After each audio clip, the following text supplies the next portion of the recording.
Morning. My name is Vincent Williams. I'm the president and CEO of the Chicago Minority Supplier Development Council, and I'm excited to welcome you to this webinar of the 53rd Annual Chicago Business Opportunity Fair virtual conference series. On behalf of the Chicago MSDC Board of Directors and the Chicago MSDC team, welcome. The Council is excited you are joining us today, and I hope you will continue to look to the Council as a primary resource for business development. We pride ourselves on being laser focused on connecting the dots for minority business-to-business development, growth, and contracting in the changing marketplace. Connecting the dots. Our theme for the 53rd Annual Chicago Business Opportunity Fair is forcing us all to think and perform differently. It's forcing us to be resilient. In fact, today is a great example of this resilience as we continue the Council's mission to develop and connect.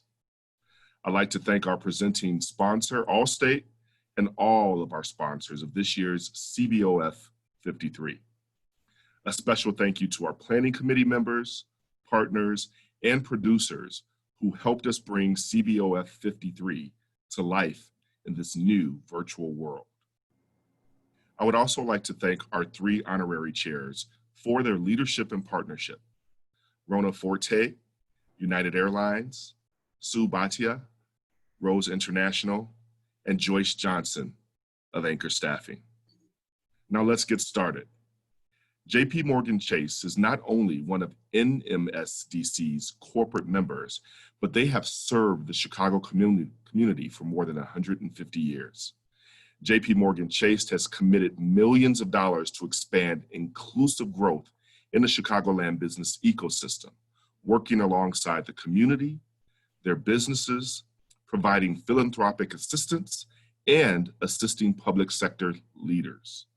Chase continues to leverage the power of strengthening businesses. This includes engaging in community development, banking by having a presence, along with their outstanding employee volunteerism to catalyze neighborhood development as well. Chicago MSDC is proud to have JPMorgan Chase with us today to share their expertise. So it's my pleasure to introduce Jill Davis, Vice President, Marketing Manager for Global Supplier Diversity, who will moderate today's session, Keeping Your Business Secure and Resilient During the COVID-19 Crisis. Jill Davis, welcome. Thank you so much, Vince. We are really pleased to partner with the Chicago Minority Supplier Development Council to bring you today's webinar, Keeping Your Business Secure and Resilient During the COVID-19 Crisis. You know, when we first started thinking about this webinar, we were at the early stages of the COVID crisis, and most of us would agree that it was a shock to suddenly stop doing everything the way we normally do it and find alternative ways to do business. And it was a shock for everyone, from the largest firms all the way down to the smallest. It's also proof of the importance of business resiliency. As we think about how to move forward into what feels like an altered reality, this is a prime opportunity to take advantage of the unprecedented experience that we're having and using it to ensure that resiliency is built into the way we operate. Today, we are really fortunate to have 2 subject matter experts from JPMorgan Chase. First, we'll hear from Caron Vattel, Managing Director of Business Resiliency. Caron stepped into this role in 2018, and prior to that, she was a Managing Director at Goldman Sachs, serving as Global Co-Head of Operational Risk Supervision with global oversight for operational risk management for all of Goldman's divisions. A very important part of being resilient is ensuring the security of your technology platforms. So I'm pleased to also have Mike Kelly, Head of JPMorgan Cybersecurity and Technology Controls for the Commercial Bank. In this role, Mike is responsible for a wide range of cybersecurity and technology control areas, including managing regulatory audit, business risk, and compliance relationships.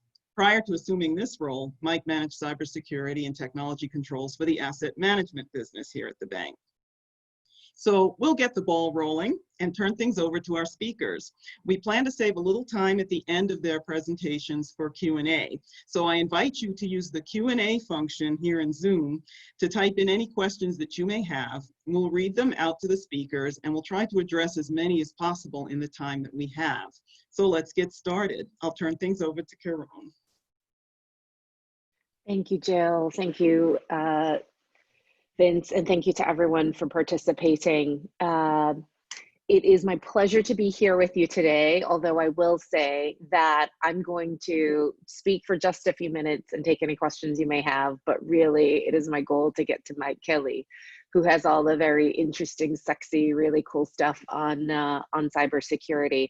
And Mike's team and my team, spend a lot of time together because as we think about what makes a business resilient, there are a lot of different facets to that. And one of those things, and one of the threats that we certainly keep a very close eye on from a JPMorgan Chase perspective, is really the cybersecurity threats. Okay, if we could move to the next slide. So business resiliency is just quite simply the ability of any organization to quickly adapt to things that may disrupt the way that you do business.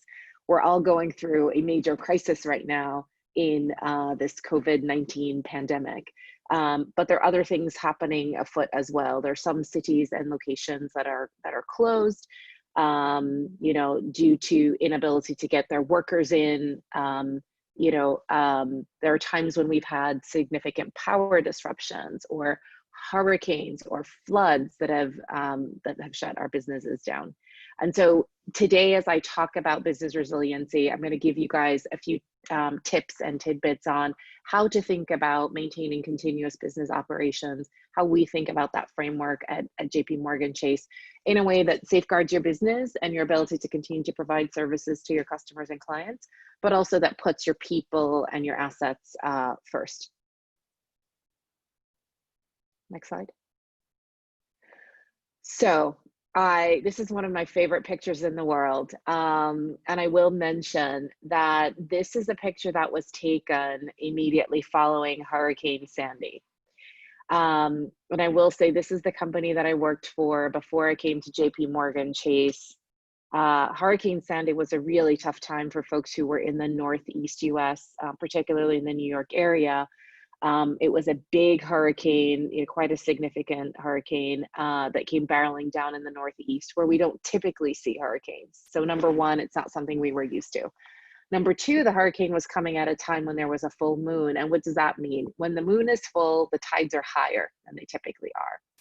And all of downtown Manhattan, I don't know if you guys are aware, most of that area in what they call Battery Park City is really sort of filled in a reclaimed land. So land that was reclaimed from the Hudson River.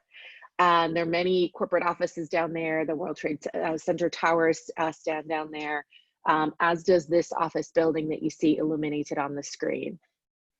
A few days before the hurricane, the company that I worked for, we had a meeting, a crisis management call where we talked about the hurricane. We recognized that we didn't have much experience dealing with hurricanes. We brought together a broad group of people who had expertise in different areas. And really the purpose of the call was to get everybody to contribute something using their seat at the table to the decisions that ultimately being made. And this firm decided to spend just under $4 million, purchasing sandbags, more sandbags than they'd ever purchased in their lives. And they did this a few days before the storm hit.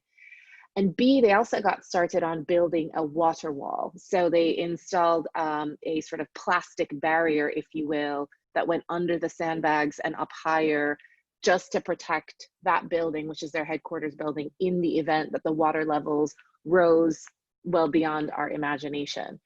So what you see in this picture is that most of downtown New York in this area of the city actually lost power. And this company that had the foresight to get the right experts to the table, a range of people with different perspectives on the situation, made a decision to spend money, and quite a significant amount of money, to protect itself against what would have been the worst outcome. And so what you see here is a picture of that building completely lit up. There were all sorts of conspiracy theories after this event saying, oh, that company's so evil. What did they know that everyone else didn't know? And it really was, having been on the ground when this was happening, it was just foresight and planning and a decision that was made that the worst case outcome, which is that this building getting flooded, is something that they could not have afforded to have happen, both in terms of the safety of our employees who work in that building 24/7, in terms of how it would have disrupted the businesses, and that firm's ability to provide services to its clients who depend on them in some of its businesses like trading, etc., to be able to do that within seconds or microseconds. Next slide. Okay, so when I talk about business resiliency, there are really two sides of the ledger. There's the financial resilience side, and there's what I call the operational resilience side. Most of my job at JPMorgan Chase really focuses on the second half, which is on the operational resilience, but I'll touch on the first piece as well. As we've gone through the COVID-19 pandemic, we've seen many of our clients who've come to us asking for extensions of credit, asking for loans, who are running into issues because they rely on footfall in their businesses, or business demand has gone down or gone in a different direction, moved away from what was their core business model. And so I put this here to say it's really, really, really important to think about cash that you have on hand and your access to available credit. One of the things that I observed as we went through this crisis is that there were some businesses who had the forethought and the mindset to go in and have conversations with their bankers to try to extend those credit lines when the crisis was just starting. And the reality is that those people fared a lot better than those who waited until everybody was making the same request. And so, as I said in the last slide, the goal here, particularly when you're talking about your financial resilience, when you're talking about access to credit, etc., try to shore up your position early. Do it when you can, not when you have to, and do it before the throngs of other people start to go in to ask as well. On the operational resilience side, which is really where my expertise lies, there are a number of things that we think about. We think about our people, and we put our people front and center. There is little that gets done at JPMorgan Chase without our talented, amazing staff and the professionals who work with us. And so putting their safety first is paramount. We also think about people through the lens of who are the key people who we need to make decisions to run certain parts of our organization when we're in a time of crisis. We think about our technology. We're a highly automated, highly digital firm. And so while I said nothing gets done without people, what I mean is whether it's the people making the business decisions or the people who are coding the applications or keeping them safe, as Mike will talk more about, people are front and center, but so is technology. And then we also talk about our data, the data that we need to use. How do we back up our data? I give everyone the analogy that, most of us have smartphones these days. And if you have an iPhone, which I do, I'm not endorsing Apple. You have a phone, you have all these apps on your phone, okay? But you also have your data, the data that pipes through those apps that tells you what was the last thing you purchased, how much did you spend, what did you write in your diary, what photos did you post to Instagram, etc. And that data is all stored in the cloud. And so you have to think about data separate from your technology, because like with an iPhone, if any of you have had this problem, and it happened to me once, it will never, never, never happen to me again, where my iPhone broke, I went to the Apple store and I thought, this is going to be easy breezy. I'm going to get a new phone. And when I turn it on, all my text messages, all my photos will be on there. And there had been a lag. I hadn't backed up my phone in 2 weeks. So I lost 2 weeks worth of text messages and photos and various other things like that. So data is really important. And then the last two pieces are building our facilities. So whether they're facilities that house our people, our corporate offices, our branches, et cetera, or facilities that house our technology, our data centers, and the third parties that we work with in terms of companies that we contract with services for, or who provide additional staffing and resourcing to us to supplement our own workforce. But those are the 5 elements that we tend to think about within our business resiliency framework at JPMorgan Chase. And what we will do is we will think about the different types of incidents that could happen. What are the things that pose a threat to us? Where are we vulnerable? So we'll look at things like how many times are our applications shutting down within a given period? How quickly can we get them restarted when there's a problem? We work very closely with the cyber intelligence team as they're collecting information on What are the types of cyber attacks that we're seeing? What are the things that we're concerned about? And I'll tell you, ransomware attacks, attacks where perpetrators are going in and again going after data, that is a heightened awareness for us now, because that's a tactic that will be very difficult for us to recover from. But we look at power failures. We routinely do what we call pull the plug tests, where we shut down the power in our own buildings and we try to see how will our uninterrupted power supply or UPSs fare? How do our generators fare? We're getting ready to do a very big exercise in the firm where we want to see what would happen if all of the telecoms went out in the New York area. And that could easily happen. We've seen it happen in some countries in Eastern Europe, where a particular nation state has waged a cyber attack on another country and has shut down power, has shut down telecoms. And everything that we do is digital, it's over the internet. What would happen? So we actually want to do a big tabletop test exercise to check that out. Infectious disease, of course. I remember when I came to JPMorgan, we just done a pandemic testing exercise. We got about 300 people together across the firm over 2 days. And the scenario was that there was a pandemic that hit India and all of our businesses in India went down for a month. And I will not tell you how many people said to me, that was the most ludicrous test idea we could ever have thought of. And sure enough, 2 years later, almost to the day, we're now faced with a global pandemic. So I tell you that story to say, it is really important that we take the time to not only think about the things that happen every day and to make sure that our businesses are resilient against those things, but to have a practice of looking ahead, doing threat intelligence and analysis to say, what are things that are more severe risks that are less probable? How do we feel about the implications if those risks were to manifest, and how would we deal with them? And are we comfortable with that? Or do we need to either invest in improving the capabilities that we have to respond to that? Or even at a minimum, if there's nothing that you can do to sort of better respond to the incident, what you can do is you can do a testing exercise, you can exercise your muscles. Who is calling who? When are they being called? What are we telling our customers and our clients? How long do we think it will take to get back? Okay, next slide, please. And this is at a very high level, the way that we think about the resiliency framework and cycle at JPMorgan Chase. And I'll take you through it. There are lots of different frameworks that exist out there for those of you who are curious and want to, just sense check, validate whether or not your framework is the right one.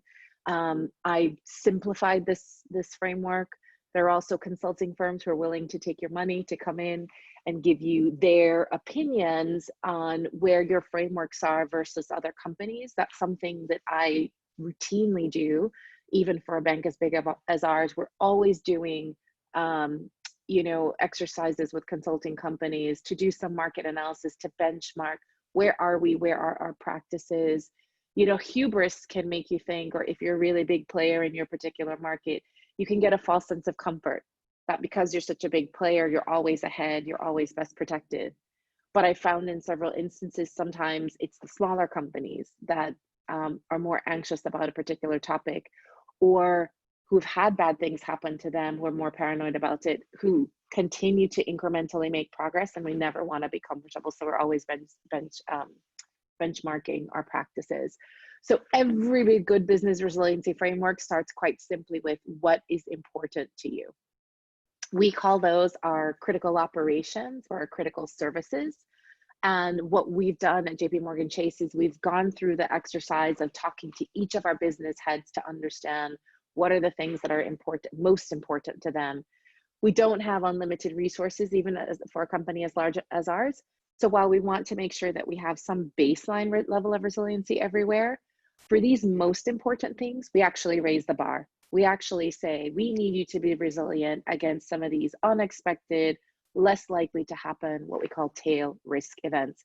So it's really important that you understand what's important and what's not important. You don't want to get into an incident and at that point you realize, oh my gosh, we didn't protect our customer service phone lines. Those things have fallen down, they've been disrupted. You want to make sure that everyone around your management table understands that.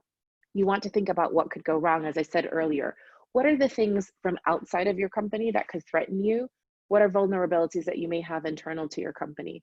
Are you relying on a third-party service provider and every time they push an update of their software, the system goes down for some short period of time?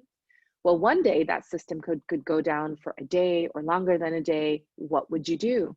Do you have a way to keep the business afloat? So it's really important to think about those threats and vulnerabilities. The third piece of the puzzle is, what are the capabilities that you want to be able to have? So at JPMorgan Chase, we think about things like, we'd like our employees to be able to work from a different office other than the office that they sit in. That was really important during the early days of COVID, actually throughout COVID, because what we were able to do is take some functions that had to be done in JPMorgan buildings that could not be done from home and actually de-densify those people, spread them out across different buildings. And it was really important that we thought about that ahead of time. And we thought about what special equipment do those people need, so that it was relatively seamless for us to stand that up. It wasn't easy breezy. We did have some hiccups, but it was relatively seamless. You want to think about things like, who are people who can work from home? You know, if you can't be in your store or you can't be on your site and people need to work from home, who are the people who need to have backup generators at home? Who are those key personnel? And you may want to have a company expense where you put a generator in their house, where you upgrade their internet connectivity line, where you give them a firm issue computer or phone, those sorts of things. We've thought about instances where we need to fly people to different states or to different countries. And we've thought about who's going to call the regulator to make sure that they can do their jobs in a different country, where are we going to put them up? And we're working very closely with our corporate site services team who owns travel to make sure that they're able to do that at the flip of a switch. Then you want to think about, now that you have your plans in place, how would you work in a crisis? So who are your key decision makers? What is your communication protocol? And map that out. We call it a playbook. You know, it's something that you want to articulate at a pretty high level, not into the nitty-gritty details, but you just want to understand who's doing what where. One of our lessons learned from COVID is that we're a very big company. We have about 260,000 employees. And the senior leaders in our company are very used to making big material decisions. But when COVID hit, it was really important that everyone across that senior leadership team knew, we are not in peacetime, we're in crisis time.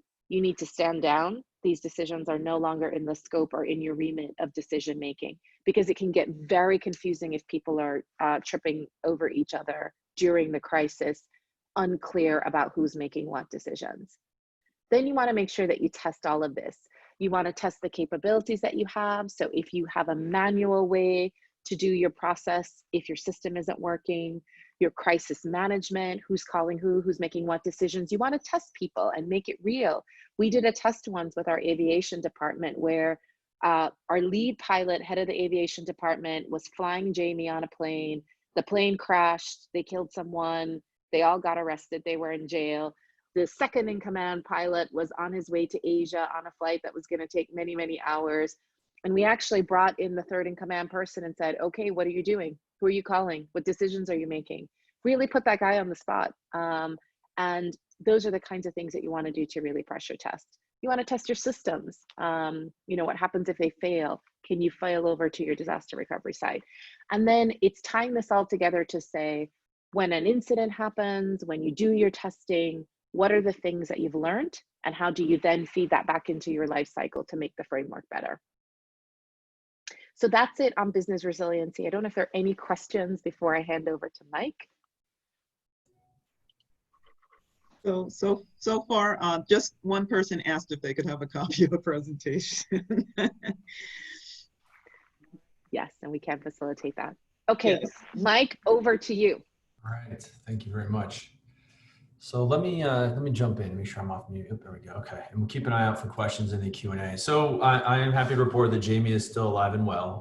There has not been a real plane crash, but you know, some of the synergies that Crone was speaking about really apply themselves to cybersecurity, and these are very tightly linked and work very closely together. And what you kind of hear is one of the themes as she was going through is that planning and that thoughtfulness around what could happen, what would I do, and not being afraid for what might seem like a silly scenario, like the pandemic, for example, you know, in India, to role play some of those and have that, because having lived through our share of real life incidents, you know, that's not when you want to start thinking about, you know, the plan. Or for example, the Hurricane Sandy reference earlier, you know, I was out in the suburbs in New Jersey with no power. Then I thought about getting a generator. You can imagine, but between the lack of gas and generators, how lucky I was in getting a generator. So, you know, one thing that applies to both the cyber agenda and resiliency is making it that priority, right? You know, resiliency is not the technologist problem to solve, or cyber is not the cyber guy's problem to solve. It needs to be part of everyone's kind of mission, and they all need to understand the role that they play. And so one thing, as you think about your organizations, we've been really lucky to have Jamie at the helm for us, and he really helps instill that. That's very foundational to some of the things I'm going to kind of talk through as we get in. And I would say, encourage you, if you are in maybe more of the business owner role or the CEO or CFO, and you're not sure how your organization is protecting it or what their plans would be, you know, and ask them, and have the folks like myself and Crone come and be able to articulate to you what our plans are in a way you can understand and feel comfortable. I know some of these things can be a little bit scary. I travel a fair amount with clients. Now it's obviously Zoom, and I've had a few over the years that, you know, they're like, look, Mike, I don't understand these cyber threats. My cyber person comes to me with a headline, asks for $1 million for technology build, and I kind of just give it to them. I don't really know what they're doing with that. And I was like, you know what? They need to translate that to you. They need to be accountable for that spend and what that risk reduction is. Which brings me to just some of the stats here. I want to sort of paint the threat landscape a little bit. And I would say it has gotten worse post-COVID. COVID presented a very opportunistic scenario for the threat actors that are out there, and I'll talk a bit about why. You can sort of see the directional pervasiveness of some of the losses. This is FBI data. The 2019 data is out. I think they added another $1.5 billion in losses in 2019. One data point that's not on here is that on a given day prior to COVID, the FBI would get about 1,000 calls a day of whether it was wire fraud or ransomware or data theft. At the peak of COVID, that number went up to about 3,000 to 4,000 a day of incidents. And that's just those that are willing to report it. Not everyone does. And what's really behind this are a few different things. I saw a CNBC article the other day about one of the attacks. I think it was, for anyone that is runners or bikers, Garmin right now is fighting a ransomware issue, and you've seen that in the news and may have been impacted by a little bit. And it had in the front page, you know, somebody with a hoodie, you know, behind a dark screen, you know, like somewhere. And that's kind of the way we think about hackers. And that's sort of the old stereotype. The reality of it is, these organizations work in offices that aren't unlike you and I, where they may actually sit in cubes. They sit around and talk about key performance indicators. They look at return on investment, what's profitable, what's not. And they think of it as a business, and it's run as a business in a lot of ways. And to give you an idea, it is very easy to get into. I'm not recommending any career change, but we saw someone targeted where I sit. I am based in Chicago. I will make sure on our slides we update the Chicago skyline. You know, the New York one's really nice, but I prefer the Chicago one, as you might guess. So in the tower, which many of you may know is right in the center of the loop, we had a woman that was targeted. We worked with the FBI and traced it back, and we found that it was somebody that had lost their job, spent about $100 on a keystroke logger and a piece of ransomware, basically. It's called a crypto locker. Done a little bit of research for a few months. The other bad guys and gals that are out there were more than willing to help him understand how to use it and where to get more data. And he tried to execute a particular scheme, which we believe would have netted him $25,000 if he'd gotten away with it one time. So for a $100 investment, a few months of learning, you know, getting lucky once on this particular scheme would have netted them $25,000. You could see, one, the barrier of entry is very low. It's extremely profitable. And then when you think about the risk of it getting caught, law enforcement struggled with this prior to a pandemic. Now enter a pandemic, the risk of getting caught is almost zero. And so you're seeing it become very pervasive because it is a business, highly profitable, easy to get into. And I'll talk a bit about some of the types of schemes that we're seeing. And two, I'll focus in on, I think, are ones you may have seen or could see down the road. So with that, I'd like to kind of break these into a few different categories. And this is sort of the landscape. you've got integrity. So this is your data theft, essentially. So think of your Equifaxes and your Targets of the world, where your LinkedIn, where data has been stolen to then be monetized. It's worth something, right? You have, that's your confidentiality. Your integrity is essentially your payment fraud. So this is where someone has tricked someone in your organization to manipulate a payment. You often see these through what we call business email compromise, where you get an email from someone you think is maybe your CEO, president, or possibly your third party, asking you to make a payment somewhere with a threat actor wants, and obviously you don't. And that's a huge one. That was some of the numbers you saw. Confidentiality is the data breach one. And then availability, this is your ransomware one. And this is where you have the big tie into resiliency, because effectively your systems are down and you're then having to execute whatever your resiliency plans are. And as you can imagine, in today's digital age, to have no technology, and when I say no technology, I'm talking email, likely your phones. It is, almost like a power outage, to be honest, not unlike Lower Manhattan to Crohn's earlier slide. And it is a very challenging thing to watch clients navigate. Now, being good businessmen and women, the threat actors are continuing to evolve that. What they're starting to do around ransomware is tie it together with confidentiality. And I'll show you some real examples that while they're in your systems, they're taking data and encrypting data, but then sort of threatening you with exposing whatever data was stolen publicly. And I'll talk about that on how that's kind of working together. So you're seeing a few of these used in conjunction. A few of the other things on here are the regulation, third parties, I'm going to talk a little bit about. And so this kind of just paints the risk landscape. So integrity, confidentiality, and availability, most of the schemes fit into those three categories. And I'll show you a few of the examples and talk about how these things happen. So email accounts for about 94% of the incidents that generally are out there, whether it's the example I gave at Chase where somebody tried to send in an attachment or where they send in an email and there's a link that's maybe malicious, or where it's just one of those emails that looks like it's from your third party asking you to change banking instructions and it's been either spoofed or they've actually hacked the third party's email. I'll talk about how that happens. So one of the things that we've done around email that's been really successful, I place a lot of weight on training and education. It's simple, it's cost effective. And so every quarter we do a phishing test and we try to make it as real as possible so that our users understand what to look for and they get immediate feedback on whether they passed. And if they click the button and it says, hey, this looks suspicious, it's like, congratulations, you identified a phishing test. Or if they click the button where they thought it was a link or open an attachment, it's like, I'm sorry, you failed this test. And they get immediate feedback on the steps that they would have seen. And that training moment is something that we found very, very helpful. A lot of attacks are sort of taking web and internet together. So I mentioned a link being something they may send in an email, for example.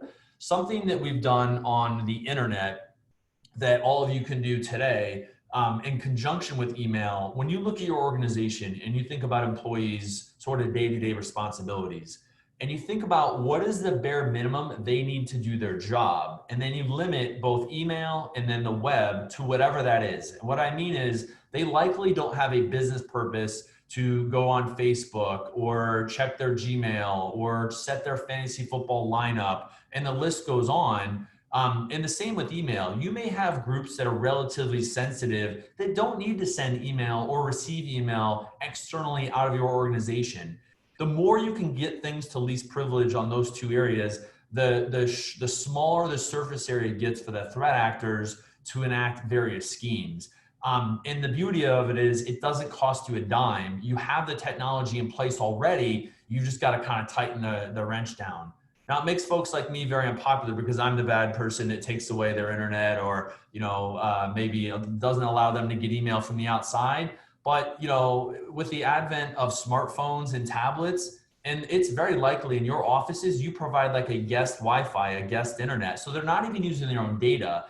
I feel that being able to restrict some of these things to least privilege, it's worth the cost, and they likely have the ability through other means to check their email, set their fantasy football, and those things. A couple of other ones on here, the networks. If you are in technology, this is an area you probably likely know very well. If you're more on the business side, at a minimum, you want to just understand what kind of monitoring is in place. How do we detect any anomalous network traffic? And then when you think about sort of social engineering, a lot of these schemes are executed by, foraging for information on LinkedIn or Facebook and these things, and then making it real for the users and the individuals. And so having a social media policy around sort of the do's and don'ts of what employees can post about their job and their role in the organizations, always a really good practice.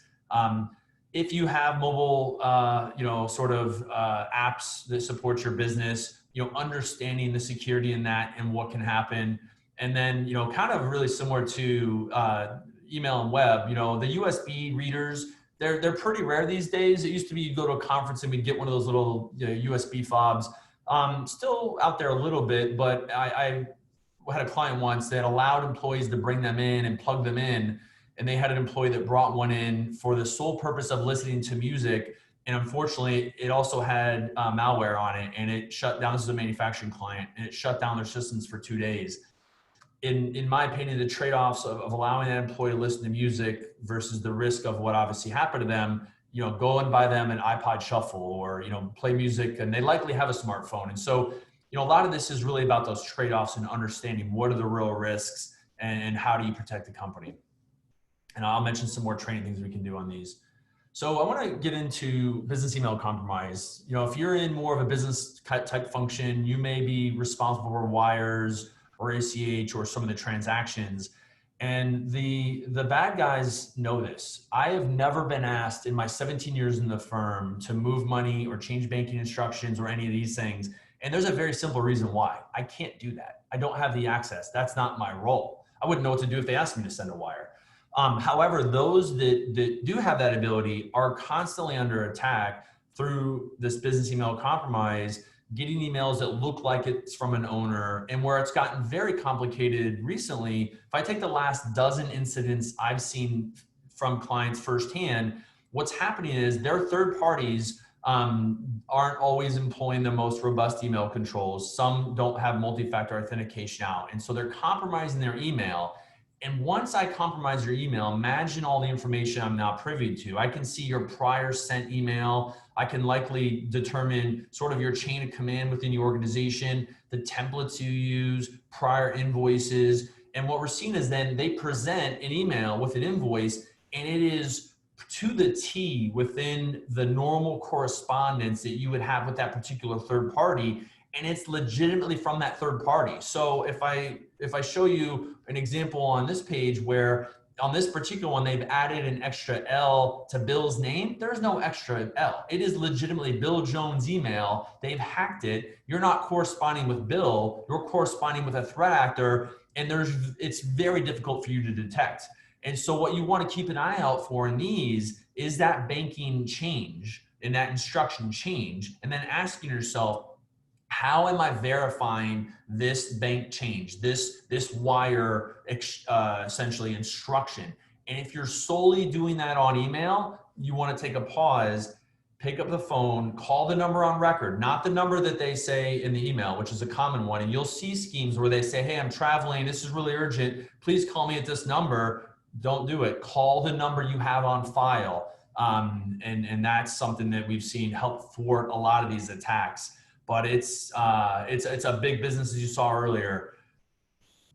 A little bit on phishing, right? This is one of the mechanisms that both supports the business email compromise and then things like ransomware, where effectively they are sending through an email that make you think it's for one purpose or another, or a link is for one purpose or another, and it's actually not. And so that's why I mentioned that 94% of the incidents come through some kind of phishing email, and that's why you see so much targeting on email. This is an example of one of our phishing tests that we did about a couple of quarters ago, in fact. And I mentioned that immediately a user would get feedback whether they kind of passed or failed, and what are some of the warning signs they looked for. This one was quite successful because it sounded so official, like Department of Consumer Affairs. And as a bank, we are highly regulated. We take our regulators very serious, and so this one had quite a few users that clicked. But to give you a baseline of how effective the phishing tests have been for us, if I go back to the first one we did, it's about 10 years ago or so, and it was to win a free iPad. And, we saw half the firm fail pretty miserably on that one. If I fast forward to the one that we just wrapped it up last quarter, it was only 7%. And it's generally that single digit. We had one that was even sub single digit. It tends to hover around there, and each test is different, and you'll learn something. The other thing just to highlight on this screen as well is a very simple technology change is being able to designate internal email versus external email. My guess is quite a few of you have that in place already. If not, it's something that really doesn't cost you anything. It's just a configuration change, but it creates an additional pause for your employees. So if somebody tries to pretend that they're either you or the CFO or CEO or treasurer or whoever is of authority in your organization, and they see a banner that is coming from the outside and maybe they've spoofed their email, that creates that pause, and hopefully they can identify that and take the appropriate steps.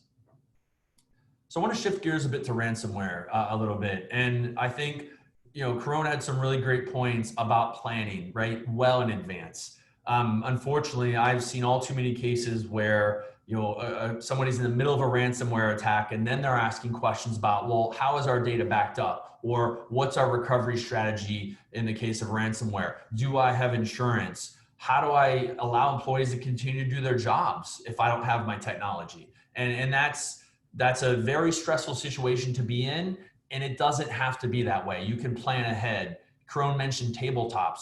All a tabletop is, you likely, especially for us in Chicago, as we know, the Great Fire caused us to be very diligent on fire drills and those types of things. So I would be willing to bet that almost all of us are doing fire drills on a regular basis in our buildings or when we get back to our buildings.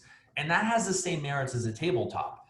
In Chase Tower last year, we did what is called a safety drill, and that's the unfortunate active shooter drill. And we did that over the weekend to allow law enforcement to come in and understand Chase Tower. So in a real life event, they're not having to sort of scramble and do that on the fly. All of those have the same merits, that they are planning and things you can do on your terms and when it's somewhat of a sunny day out rather than in a real life incident. So having some of that foresight to just ask the folks who are in charge of resiliency or cyber, what's our plan? How have we designed our systems to account for ransomware? And being comfortable with those answers in a way that you can understand, not overly technical and tech jargon or cyber jargon. Ransomware has evolved quite a bit. If you're not familiar with this scheme, the analogy I always give is that imagine whatever room you're in, I go over and lock the door and I say, if you want to get out, it's $20. I'm doing that with your data. Now, it's evolved just this year, to be honest. And so while I'm locking the door, I'm actually taking some data out. So I'm saying it'll be $20 to unlock your data, and it'll be another $20 if you don't want me to publish your data externally. And what they're doing is, while they're in your systems, and I'll show you a real example here. This is a real life example on page 15, and the timeline is what I want you to focus on for a second. So you can see, months and months of reconnaissance and sort of tunneling deeper into your systems. And while they're in there encrypting your most critical data, they're taking some of it out. And some of the examples I've seen recently where they've taken data out, there was a college, and I won't name it because it is in our backyard here in Chicago, and they took out 10 years of student records, staff and faculty pay and data. And so it was not just your sort of, PI, name, address, phone number, social security number, but like grades, professor pay, and a lot of this very kind of reputationally damaging information. And that was the lever for them to choose to make the payment. They felt it would have been that detrimental to their organization. And I've seen that pattern again and again, where they're using this threat of exposing the data, and companies are less concerned with getting the data back, but it's that sort of public humiliation that they're struggling with. Back on this slide is a real life example of one that's been about 3 summers ago now, and it was the WannaCry ransomware wave, if you remember that one. And the reason I always like to show this is we use this with our commercial banking CEO, Doug, just to help make it real for him. And he was commenting on how well written it is. There's a counter on the left-hand side that's very polite. There's a contact us, and he's like, wait, hang on. They have a help desk? And he's like, these are bad guys, right? I'm like, yeah, and kind of blew his mind. And I think he made the joke that they may have better client service than we do, to which the client service folks were very unhappy. So the last point I want to touch on, we'll make sure we take some more questions here. I talked about ransomware, is the role insurance plays a little bit. And we've got a newer slide, which when we send it back around, I may include it. We don't sell insurance, so this is not a sales pitch for insurance, but having seen a lot of cases recently, I've seen the merits of insurance and sort of the role that plays. If it's something you're thinking about, I would recommend talking to, say, 3 to 5 insurance providers, because cyber insurance provides so much more than just the dollar loss. I've seen it basically provide negotiators that will negotiate the ransom down, the technical forensics to determine that your systems are sort of clean and now safe to use. The client sort of call center sort of facilitation. If you've got a large client base, you can imagine if we take in the news right now, Garmin, they've probably got a lot of phone calls they need to field. They may need sort of call center help. The legal aspect of it, right? I mentioned earlier, with the advent of a lot more privacy laws, the fines in that can be quite heavy for some of these, and having that expertise, legal advice may not be something you have in house. And you'll see when we send this back around, there's a lot of other things in there. So I tie that to ransomware because I'm seeing that really come into play with ransomware recently as it's evolving. So I want to shift gears now.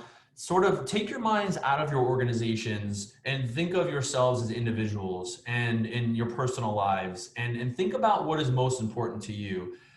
It could be retirement. For me, it's my 2 daughters and all their activities. And so for the most part, it's pictures of them, to be honest. And so I think about what would happen if I lost that. It could be anything for you that is personally important to you. And then when you think about where you manage that, so for me with the pictures and all that, it is iCloud. And so I tend to back up the pictures and I put it in a fireproof safe, and that's, everything's digital now, right? For a lot of folks, it's retirement or their wealth or just managing their finances. And you likely manage that personally through things like Gmail or Yahoo, or maybe you still use AOL or your internet service provider. And you're likely familiar, if I flip ahead here, with some of the challenge questions, which are things like mother's maiden name, favorite food, favorite vacation. And those challenge questions on the backs of things like the Equifax breach, or there was a LinkedIn breach, and then even Facebook, that information is readily available. Even if you're not on Facebook, you likely have relatives that are, and you can pretty quickly derive someone's last name. And as you know, a lot of the challenge questions that you're asked in your personal life, you think of your retirement, is likely your mother's maiden name, for example.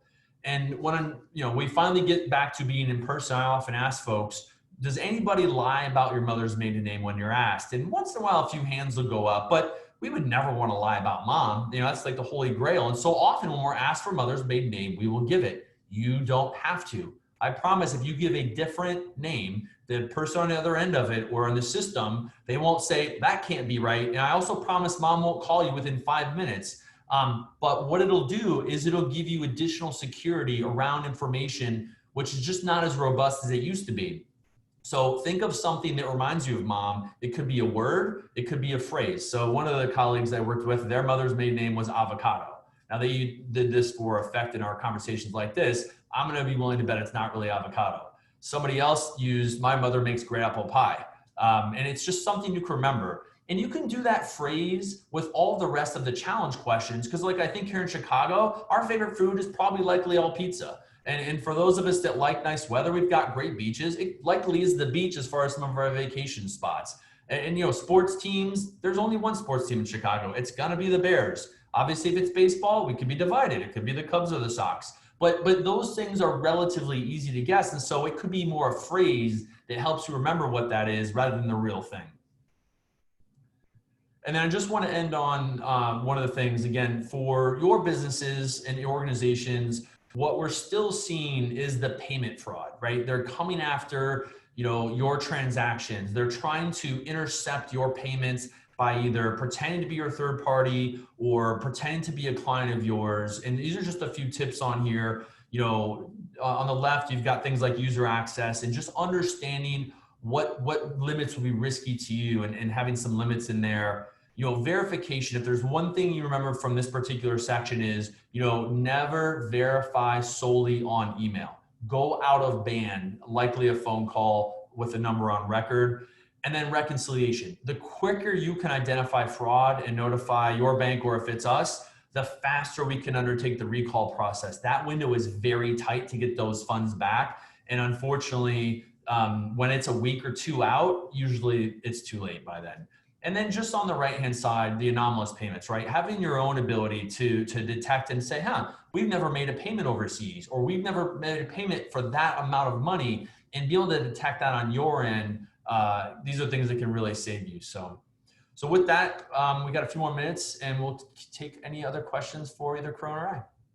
Thanks so much, Mike. That was very insightful. And as we wait for questions to come into the Q&A, some of the things that I've picked up on is the fact that, everything comes down to preparedness.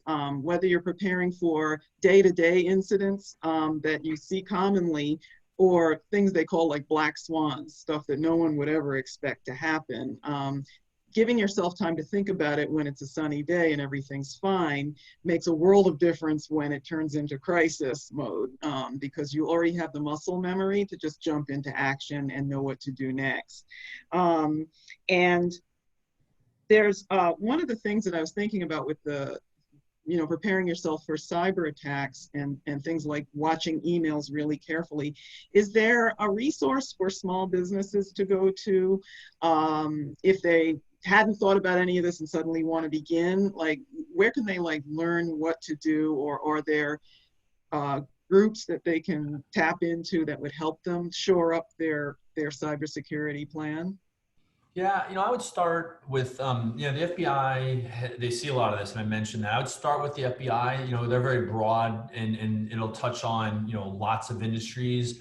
And then if you're in more of the financial services, the FS-ISAC, the Financial Services Organization, but even things like the Federal Trade Commission, most of the regulatory bodies, FDIC, they've got information out around these things. I would start with the FBI though. They've been doing a really good job, and we're even partnering on some educational series just like we're doing today. I've got one in a few weeks with a gentleman from the FBI.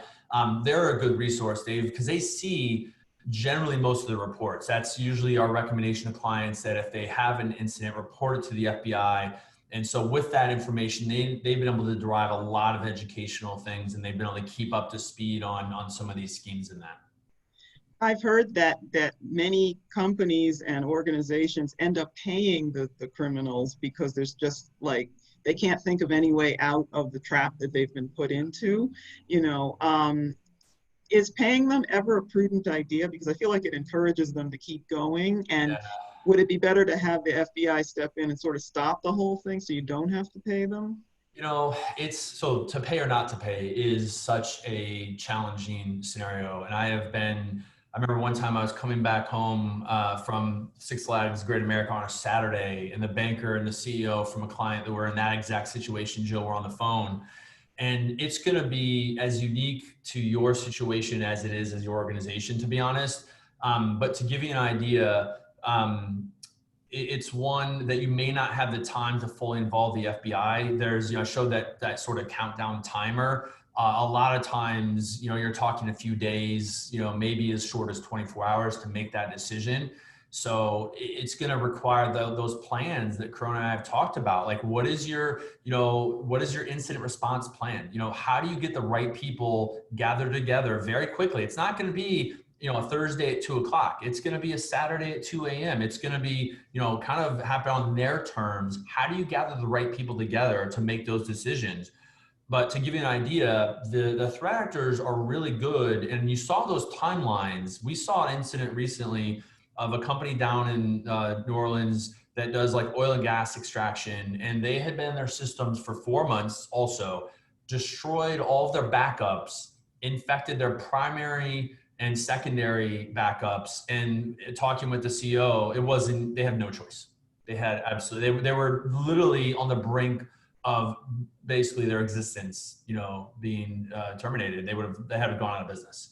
So I've seen that one play out a lot. And then for those on the phone that are familiar with client profitability statements, where, in a way you're almost pitting one client against another, that isn't something you would ever want publicly released. So when I talked about how they've had the derivative now where they're taking data out and then threatening to expose it, I'm seeing that be something that is so reputationally detrimental to organizations that they're also willing to pay, or if they factor in the fines, willing to pay as well. And so, I think the pay or not pay, it's one that is very unique. What I would say is it is difficult for banks to often help with that payment. For example, I have only seen requests for Bitcoin made.